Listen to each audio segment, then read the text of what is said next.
Imagine waking up every day in France during the late 1700s, and all you can think about is how hungry you are. There's barely any food because crops have failed, and what little bread there is costs way more than you can afford. You watch your family struggle, and no matter how hard anyone works, it feels impossible to get by. That's the famine we faced, and it made people desperate and angry. But hunger wasn't the only problem. France was drowning in debt. The king and queen loved their fancy lifestyle. They threw huge, expensive parties, wore the most luxurious clothes, and lived in the enormous palace of Versailles. And if that wasn't enough, they spent tons of money on wars, like helping the Americans in their revolution. All that spending left the country broke. Now, you might think, okay, the country's broke, so everyone pitches in, right? Wrong. The king decided to tax the poor heavily, while the rich, the nobles and the clergy, hardly paid anything.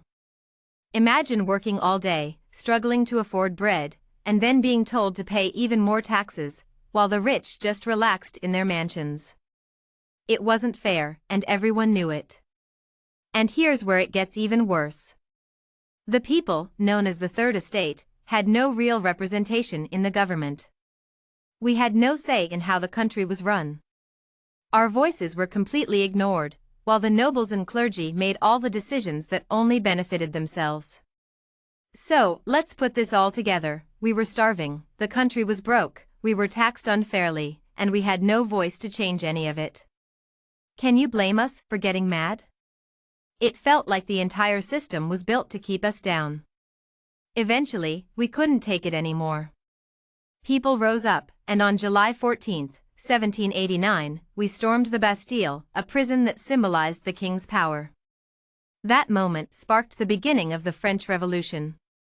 The revolution didn't happen overnight, and it wasn't just about hunger or money, it was about fighting for equality and justice. We wanted a government that listened to all its people, not just the rich and powerful. And even though the road was tough and filled with challenges, it was a fight worth having. That's how the French Revolution began, with ordinary people, like us, standing up against unfairness and demanding change.